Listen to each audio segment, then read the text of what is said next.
ಬಾಬು ನಾಗೇಂದ್ರ ಬಾಬು ಕತೆ ಗಂಡಾಂತರ ಆಗಿದೆ. ಏನಾಯ್ತು? ಈ ದೇವಿ ಆಭರಣ ಕೊಟ್ಟಿದ್ದು ನೀನು ಅಂತ ಎಲ್ಲರಿಗೂ ಗೊತ್ತಾಗಿದೆ. ಬಡ್ಡಿ ಬಂಗಾರಪ್ಪನಿಗೆ ಕೊಟ್ಟಿದ್ದು ನೀನು ಅಂತ ಗೊತ್ತಾಗಿದೆ.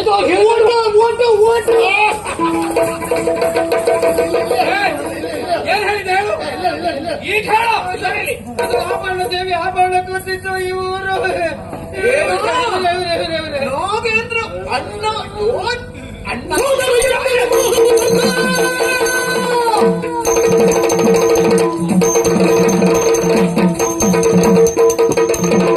ಸೋದರ ಎನ್ನುವ ಮೋಹವ ಸಲ್ಲದು ನೋಡುವ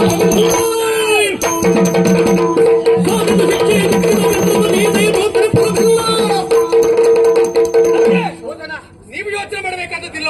ಸತ್ಯವ ನಂಬ ನನ್ನ ಕಣ್ಣನ್ನು ನಾನು ನಂಬಲಾರೆ, ನನ್ನ ಕಿವಿನ ನಾನು ಏನೋ ದುಡುಕ್ಬಿಟ್ಟು ನಿಮಗಿದು ಹೊಸತಿರಬಹುದು. ಇದು ಹಳೆ ಪ್ರಕರಣವೇ. ಮತ್ತೆ ಆವತ್ತಿನ ದಿವಸ ಆದ ಪ್ರಕರಣಕ್ಕೆ ಒಮ್ಮೆ ನಾನು ಕ್ಷಮೆಯನ್ನು ಕೊಟ್ಟವ. ಇನ್ನು ಅವನಿಗೆ ಕ್ಷಮೆ ಇಲ್ಲ. ಈಗ ಆಜ್ಞೆ ಮಾಡಿ ಇಂಥ ಕಾರ್ಯ ಮಾಡಿದ ನನ್ನ ಅಪ್ಪನೇ ಆಗಿರಲಿ ಅವನ ಕತ್ತನ್ನು ಕತ್ತರಿಸ್ತೇನೆ. ಅಪ್ಪಲಿ ಹುಟ್ಟದು ಮಾತಾಡಿದೆ. ಮೂರು ಮಾಸದ ತನಕ ಸರಿಯಲು ಘೋರ ಶಿಕ್ಷೆಯ ಪಡೆದು ಸದ್ಗುಣ ಸಾರ ಬರೆಯುತ್ತಪ್ಪ ಎಂತೆಂತ ಶಿಕ್ಷೆ ನೀಡಲು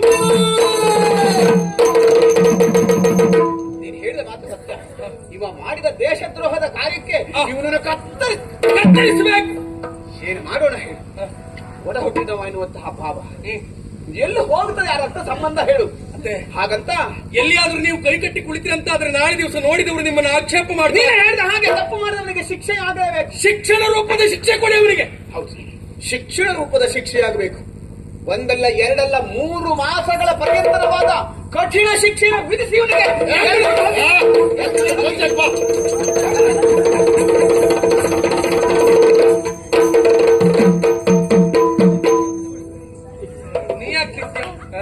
ಯಾಕಿತ್ತೆ? ನಾನು ಯಾರಿಗೆ ಎಂತದ್ದು ಕೊಡುದಿತ್ತು ಮಾರ, ಎಂತ ಗೊತ್ತಾಗುದಿಲ್ಲ ಸುಡಿಗೆ.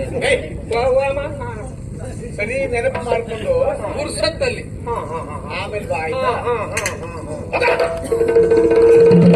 ಸೋತೆ ನಿನ್ನಯ ಗುಣಕ್ಕೆ ಹೇ ಶಶಿವತನ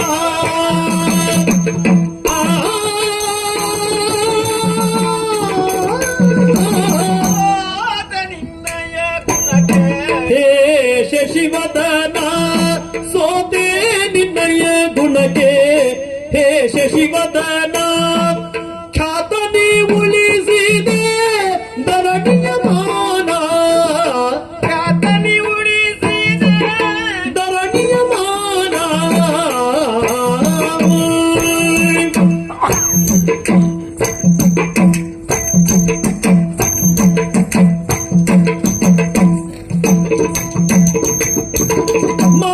ಮಾತೆಯನ್ನೆಣಿಸೂತ ಕೇಳೆನ್ನ ವಚನ ಮಾತೆಯನ್ನೆಣಿಸೂತ ಕೇಳೆನ್ನ ವಚನ ಜಾತಳ ವರಿಸುತ್ತ ಬೆಳಗೆನ್ನ ಸದನ ಜಾತಳ ವರಿಸುತ್ತ ಜಾತಳ ವರಿಸುತ್ತ ಜಾತಳ ವರಿಸುತ್ತ ಬೆಳಗೆನ್ನ ಸದನ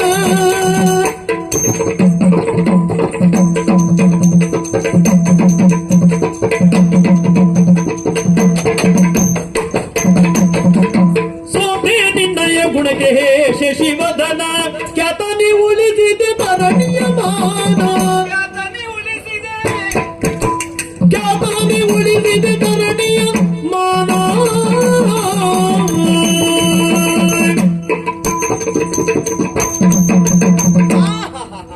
ಮಗನೇ, ಸಂತೋಷವಾಯ್ತು, ಅನುಮಾನವೇ ಇಲ್ಲ. ನನಗೊಂದು ಭರವಸೆ ಇತ್ತು, ವಿಶ್ವಾಸವಿತ್ತು. ನೀನು ಈ ಕಾರ್ಯವನ್ನು ಮಾಡಬೇಕು, ಯಶಸ್ಸನ್ನು ಸಾಧಿಸ್ತೀನಿ ಅನ್ನುವಂತ ವಿಶ್ವಾಸದಲ್ಲಿ ನಿನಗಂತದೊಂದು ಹೊಣೆಗಾರಿಕೆಯನ್ನು ಕೊಟ್ಟದ್ದು ನಾನು. ಸರಿ, ಆ ದಿವಸ ಮಾತೆಯಾದ ಅಂದ್ರೆ ಅತ್ತೆ ಸೋದರತ್ತೆ ಮಾತೆಗೆ ಸಮಾನ ಅಂತ ಹೇಳಿದ್ರು. ನನ್ನ ಪ್ರಾಣವನ್ನು ಉಳಿಸಿದೆ. ಇವತ್ತು ಈ ನಾಡಿನ ಮಾನವನ್ನು ಉಳಿಸಿದೆ ನೀನು. ಇದು ನನ್ನ ಕರ್ತವ್ಯ ಅಂತ ಭಾವಿಸಿದ್ದೆ. ಹೌದಾ? ಹಾಗಿರುವಾಗ ನಾಳೆಯ ದಿವಸ ಈ ಅಧಿಕಾರ ಸೂತ್ರವನ್ನ ಯಾರಿಗೆ ಕೈಗಿಡುವುದು ಅಂತ ಯೋಚಿಸ್ತಾ ಇದ್ದ ನನಗೆ ಸರಿಯಾದಂತಹ ಒಂದು ಉತ್ತರ ಸಿಕ್ತು ಎನ್ನುವುದಕ್ಕೆ ಅನುಮಾನವೇ ಇಲ್ಲ. ಮಗನೇ, ನಮ್ಮ ಈ ನಾಡಿನ ಮಾನವನ್ನು ಉಳಿಸಿರುವಂತಹ ಘನವಂತ ನೀನು. ಇನ್ನೊಂದು ಮಾತು ನಡೆಸ್ಕೊಡ್ಬೇಕು ನೀವು. ನೀವು ಹೇಳಿದ್ದನ್ನ ಮಾಡುವುದಕ್ಕೆ ಇರುವವ ನಾನಲ್ವಾ ಅತ್ತೆ? ನನ್ನ ಮಗಳು ರಾಜೇಶ್ವರಿ ಮುಗ್ಧಳು ಸರಿ. ಆದ್ರೆ ಸ್ಫುರದ್ರೂಪ ಎನ್ನುವುದಕ್ಕೆ ಅನುಮಾನವೇ ಇಲ್ಲ. ನೀನವಳ ಕೈ ಹಿಡಿದು ಈ ನಾಡನ್ನ ಬೆಳಗಬೇಕು, ನಾಡಿನ ಅಧಿಕಾರವನ್ನ ನೀನು ಅನುಭವಿಸಬೇಕು ಮಗನೇ, ನೀನೇ ಹಾಗಲ್ಲ ಅತ್ತೆ. ಯಾವತ್ತು ಅವಸರದ ನಿರ್ಣಯ ಸರಿಯಲ್ಲ ಅತ್ತೆ. ಯೋಚನೆ ಮಾಡಬೇಕಾದದ್ದಿಲ್ಲ ನೀನು.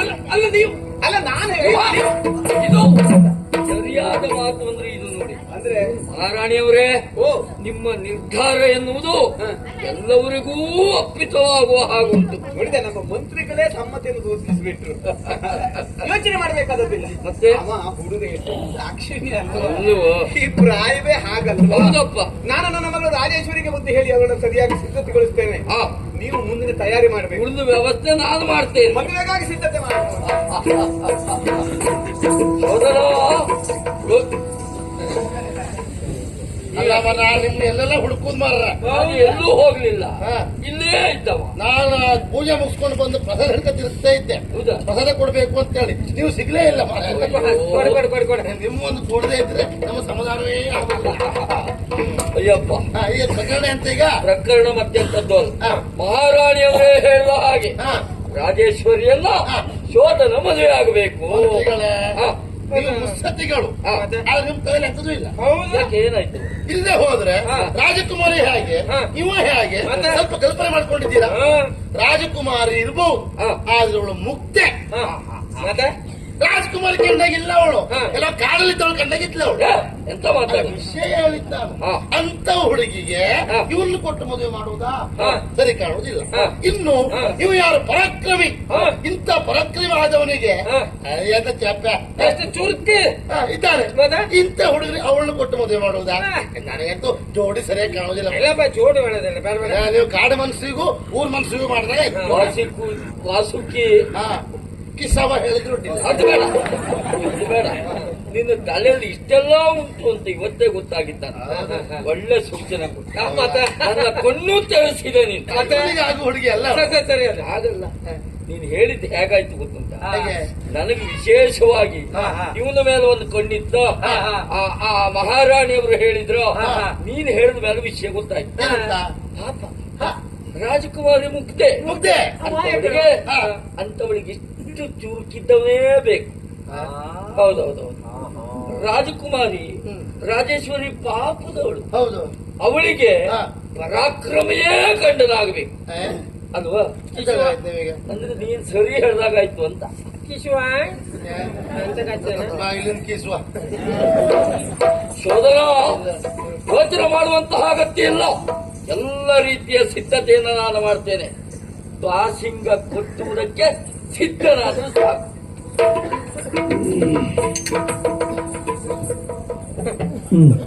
ನಾನು ಬಯಸಿರುವಂತ ವೇದಿನ ನನಗೆ ಸಿಗಲಿಲ್ಲ. ಅತ್ತೆಯ ಮಾತಿಗೆ ಎರಡು ಆಡುವಂತಲೂ ಇಲ್ಲ. ಇನ್ನು ಏನೇನು ಕಾಣಬೇಕು ನಾನು? ವಿಧಿ ಹೇಗೆ ನಡೆಸ್ತಾನೋ ಹಾಗೆ ಮಾನಿನಿಯ ಒಲಿಸಿಕೊಳ್ಳುವ ಸಂಜ ನೆನೆಯುತ್ತಲಾಗ ನಡೆದರನ್ನು ವೈಕುಂಠ. ಅಯ್ಯೋ, ನಾನೊಂದು ಬಗೆದರೆ ದೈವ ಇನ್ನೊಂದು ಬಗೆಯಿತು ಎಂಬತ್ತರನಾಯ್ತು ಸ್ವಾಮಿ. ಎಂತಾಯ್ತು? ನನ್ನ ಜೀವನವೇ ಸರ್ವನಾಶ ಆಯಿತೆ. ಯಾವತ್ತಾಯ್ತಲ್ಲ. ಹಾಗಲ್ಲ, ಪ್ರೀತಿ ಪ್ರೇಮ ಎನ್ನುವುದಾಗಿ ಹೇಳುವುದಾಯ್ತು ಬಿಟ್ರೆ ಮುಂದುವರಿಸಲಿಲ್ಲ ನೋಡಿ. ಈ ಜನ್ಮದಲ್ಲಿ ಹಿಂಗ್ ಬರಲಿಲ್ಲ. ಯಾಕೆ ಬರಲಿಲ್ಲ? ಬರ್ತಿದ್ದಾನಂತ ತೋರಿಸ್ತೇನೆ ನಾನು. ತಿಳ್ಕೊಂಡಿದೆ. ತಿಳ್ಕೊಳ್ಳುವುದಂತದ್ದು. ರಾಜೇಶ್ವರಿ ರಾಜಕುಮಾರಿಯನ್ನು ಪ್ರೀತಿ ಮಾಡ್ತಾ ಇದ್ದೆ ಸ್ವಾಮಿ. ಅಲ್ಲ, ಇದು ಹಾಗೆ ಆಯ್ತಲ್ಲ. ಕಂಡು ವಿದೇಶದೊಂದಾಯ್ತು. ಮತ್ತದು ಎಣಿಸ್ಕೊಳ್ಬೇಡಿ ಭಾಗವತ, ನಂಗೆ ಬೇರೆ ಒಂದು ರೀತಿ ಆಗ್ತದೆ. ಆದ್ರೆ ಅವಳು ನನಗೆ ಬೇಕೇ ಬೇಕು. ರಾಜೇಶ್ವರಿ ಬೇಕು ಬೇಕು ಅಂತ ಆದ್ರೆ ಏನ್ ಮಾಡ್ತಾ ಇದ್ದು? ಎಲ್ಲ ಉಪಾಯ ಆಯ್ತು. ಈಗ ಎಂತ ಮಾಡುದು? ಇಮೇಲ್ ಸಾಧ್ಯ ಅದಕ್ಕೆ ಸೂಚನೆ ಕೊಡುವುದಾದ್ರೆ ನಿಮ್ಮ ಅವನೇ ಕಿಶುವ ಕಿಶುವ ಕಿಶುವ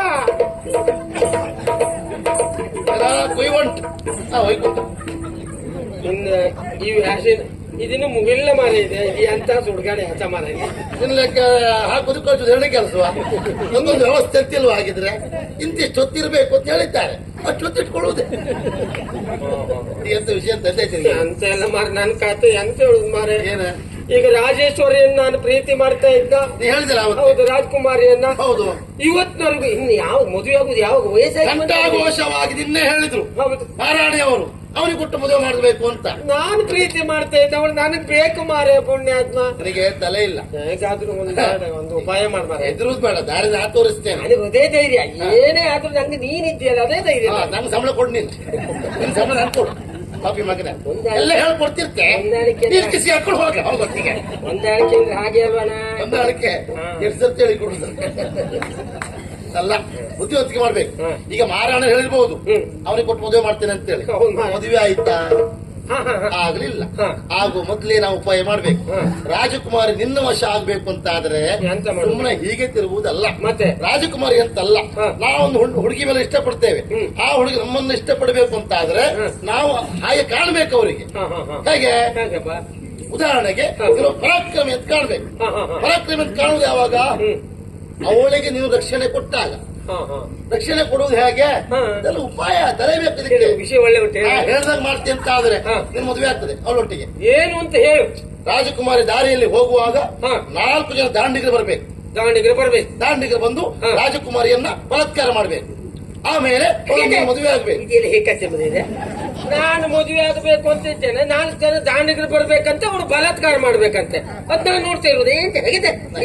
ಹೇಳುವಷ್ಟು ಪುಸ್ತಕ ಕೂಡ ಅವಸರ ಮಾಡಬೇಡ. ಇಲ್ಲಿ ಬಾ, ಇಲ್ಲಿ ಅದಕ್ಕೆ ನಿಂಗೆ ತಲೆ ಇಲ್ಲ ಅಂತ ಹೇಳಿದ್ರು. ನೀನೊಬ್ಬ ಮಾರಿ, ನಿಂಗೆ ಹೇಳಿ ಪ್ರಯೋಜನ ಇಲ್ಲ. ನಿಜವಾದ ಗಂಡಸರಾದ್ರೆ ನಾ ಹೇಳೋದು ಗೊತ್ತಾಗ್ತಿತ್ತು. ಎಂತ ವಿಷಯ ನಿಜವಾದ ಗಂಡಸಾದ್ರೆ ನಾನು ಅರ್ಥ ಆಗ್ತಿತ್ತು ಅಂತ. ಸ್ವಲ್ಪ ಆ ಕಡೆ ಬಾ. ಆ ಕಡೆ ಬಂದು ಅಷ್ಟೇ. ತಲೆ ಇಲ್ಲ ಅಂತ ಹೇಳೋದ. ಎಂತ ಆಯ್ತು ಈಗ? ಬಲಾತ್ಕಾರ ಮಾಡು ಹಾಗೆ ಮಾಡುದಷ್ಟೇ, ಮಾಡುದಂತಲ್ಲ. ಉಪಾಯ ನಟನೆ. ಅಷ್ಟೊತ್ತಿ ನೀನು ಮತ್ತೆ ಹೋಗಿ ಅವ್ರನ್ನ ತಡೆದು ಅವರಿಗೆ ಬಡ್ದು ಅವ್ರನ್ನ ಓಡಿಸ್ಬೇಕು. ಆಗ ಅವಳ ಮನಸ್ಸಿಗೆ ನನ್ನ ಮಾನ ಪ್ರಾಣವನ್ನು ಕಾಪಾಡಿದವ ಈ ಕೊಯ್ಯುಂಟ ವೈಕುಂಠ ಅಂತ ಹೇಳಿ ಪ್ರೀತಿ ಉಗ್ತದೆ, ಪ್ರೇಮಿಸ್ತಾಳೆ. ಆಗ ಮದುವೆ ಆಗ್ತದೆ. ಸುಮ್ಮನೆ ಆಗುದಿಲ್ಲ, ಇದಕ್ಕೆ ಖರ್ಚಾಗ್ತದೆ. ಎಷ್ಟು ಕೇಳುವ? ದಾಂಡಿಗಳು ಬೇಕಲ್ಲ ಮೊದಲು, ಅವ್ರನ್ನ ಕರೆಸುವ. ಎಲ್ಲಿ ದಾಂಡಿಗಳು ಬರಲಿ.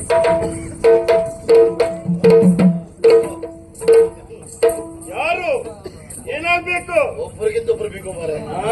ನಮ್ಮಲ್ಲಿ ಈ ವರ್ಷ ಇದಕ್ಕೊಂದು ತಲೆ ಬಿಸಿ ಇಲ್ಲ. ಅಂದ್ರೆ ಸಾಕು. ಯಾರಲ್ಲಿ ಕಂಡು ಸಾಕಿಂತೆ ಹಾಗೆ ಯಾರಲ್ಲಿ ಯಾರು ಇಲ್ಲ ಇಲ್ಲಿ. ಆ ಪರಿಸ್ಥಿತಿ ಇಲ್ಲ. ಇಲ್ಲೇ 3 ಜನ ಬಂದಿದ್ದೀರಿ. ನಾವು ಹೇಳಿದ ಹಾಗೆ ನೀವು ಕೆಲಸ ಮಾಡ್ತೀರಿ ಅಂತ ಆದ್ರೆ ನೀವು ಕೆಲಷ್ಟು ಹಣ ನಾವು ಕೊಡ್ತೇವೆ. ಸರಿ, ಯಾವ ಕೆಲಸ? ನೀವು ಪ್ರೀತಿ ಮಾಡೋ ಹುಡುಗಿ ದಾರಿಯಲ್ಲಿ ಹೋಗ್ತಾ ಇರ್ತಾಳೆ. ಮುಖದ ಸರಿ ಮಾಡಿ ನೋಡ್ಕೊಂತ ಹೇಳಿ, ಮತ್ತೆ ಬೇರೆ ನನ್ನ ಸರಿಯಾಗಿ ನೋಡ್ಕೊಳ್ಳಿಕ್ಕೆ ನೋಡ. ಇವನೇ ಪ್ರೀತಿ ಮಾಡಿದ ರಾಜಕುಮಾರಿ ದಾರಿಯಲ್ಲಿ ಬರುವಾಗ ನೀವು 3 ಜನ ಹೋಗಿ ಹಿಂದೂ ಮುಂದೆ ನೋಡದೆ ಬಲಾತ್ಕಾರ ಮಾಡ್ಬೇಕು. ಒಳ್ಳೆ ಕೆಲಸ. ಎಂತ ಹೇಳ ಸತ್ಯನೇನ ಮತ್ತದೇ ಹೇಳ್ತಿಲ್ಲ ಮಾರಾಯ. ಬಲಾತ್ಕಾರ ಮಾಡುವ ಹಾಗೆ ಮುಂದುವರಿಬೇಕು. ಆ ಕ್ಷಣಕ್ಕೆ ನೀವು ಬರ್ತಾನೆ. ಅಣ್ಣ ಬಂದಾಗ ನಿಮ್ಗೆ ಹೊಡೆದಾಗ ಮಾಡ್ತಾ. ಹೌದಾ? ಹೊಡೆದ ಹಾಗೆ ಮಾಡ್ತಾರೆ.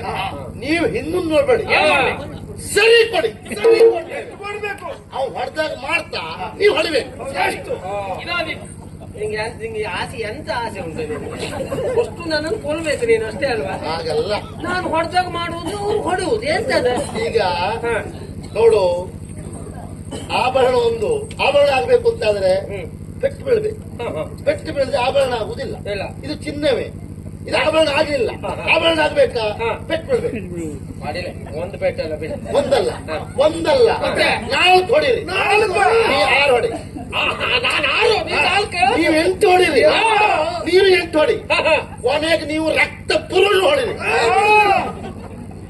ಇಲ್ಲ ಅದ್ರ ಬದಲ ಅಲ್ಲೇ ಅವನು ಕೊಲ್ಲಿ ಅಂತ ಸನ್ನಿವೇಶ ರಕ್ತ ಬರುವ ಹಾಗೆ. ಅಷ್ಟೊತ್ತಿನೇನ ಕೆಂಪಿದ್ರೆಲ್ಲ ಹಚ್ಕೊಬೈ ತುಂಬ ಕಾಣಬೇಕು. ಆ ಸನ್ನಿವೇಶ ಅದನ್ನೆಲ್ಲ ಕಂಡು ಆಗ ನೀವು ಓಡಿ ಹೋಗ್ಬೇಕು. ಸನ್ನಿವೇಶ ಒಳ್ಳೆ ಉಂಟು ಮಾರಾಯ. ನಾವು ಎದ್ದು ನಿಂತು ನಿಮ್ಗೆ ಹೊಡೆದಾಗ ಮಾಡ್ತಾನೆ. ಎಷ್ಟು ತಗೊಳ್ತೀರಿ? ತಕ್ಕೊಳ್ಳೋದು ವಿಷಯದಲ್ಲಿ ನಮ್ಮ ಒಡೆದಿರು ಹೊಡೆದಿರೋ ಹೇಳಿ 42,000 42,000 ಎಂತೆಂತಕ್ಕೆ 42 ಅಲ್ಲ 10 ಇಷ್ಟ ನಿಮ್ಮ ಕೆಲಸ ಆಗ್ಬೇಕಾ ಹಣ ಕೊಡ್ಬೇಕು. ಕೊಡುವ ಅದಕ್ಕೆ ಇವತ್ತು ಕೆಲಸ ಮಾಡಿ ನೀವು ಒಳಗಡೆ ಹೋಗಿ ಹಾ. ಅಭ್ಯಾಸ ಮಾಡ್ಕೊಳ್ಳಿ. ಇದು ಹೊಡಿಲಿಕ್ಕೆ ಹೌದಾ ತರಬೇತಿ ಹಾ, ಹಾ. ಅಲ್ಲ ಹಾಗೆ ಅದು ಮಾಡ್ತಾ ಇರಿ.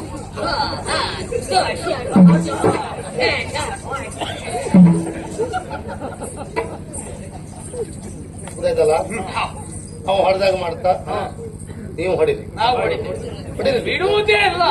ಎಷ್ಟು ಕೊಡ್ತಾ ಹೇಳ್ತಾವ 42. 8 ಸೇರಿಸಿ ಕೊಡ್ತೆ 50,000 ಅವನಿಗೆ ಹೊಡೆದ ತಕ್ಷಣ ಏನ್ ಮಾಡಿ ನಾ ಬರುತ್ತೆ. ಹೊಡೆಯುವುದೇ ಪಾಪಿ ಮಗ ರಾಜ್ಕುಮಾರಿ ಮೇಲೆ ಕಣ್ಣಿಟ್ಟಿದ್ದ. ನಾನು ಇಲ್ಲಿ ಬಂದು ಮಾರಣ ದಿವಸವೇ ಕಣ್ಣಿಟ್ಟು ಇದ್ದೆ. ಅದು ಇವನಿಗೆ ಗೊತ್ತಿಲ್ಲ. ಹಾಗಾಗಿ ಇದು ನಮ್ಮ ಬುದ್ಧಿವಂತಿಕೆ. ಅವನಿಗೆ ಸಿಗ್ಬಾರ್ದು, ನನಗೆ ಸಿಗ್ಬೇಕಾ ಹುಡುಗಿ 8 ಹೆಚ್ಚಿಗೆ ಕೊಡ್ತೇನೆ 50,000 ನಂಗೆ ಹೊಡೆದಾಗ ಮಾತ್ರ ಮಾಡಿ ಅದೇ ಮಾಡ್ತೇವೆ. ಅವನಿಗೆ ಹೊಡೀರಿ. ಮನೆ ಮತ್ತೆ ಅವ್ನು 42 ಕೊಟ್ಟ, ನಾ 8 ಕೊಟ್ಟಿದೆ ಅಂತ ಹೇಳಿ ಸೇರಿಸಿ ಕೊಟ್ಟರೆ ಏನಿಲ್ಲ ಮತ್ತೆ ಇಲ್ಲವೇ ಇಲ್ಲ, ಸರಿಯಾಗಿಯೇ ಮಾಡ್ತೇವೆ. ಯಾವಾಗ ಏನು ಹೇಳ್ತೇನೆ ಅಲ್ಲಿವರೆಗೆ ಕಾಯಿರಿ. ಬನ್ನಿ ಹೀಗೆ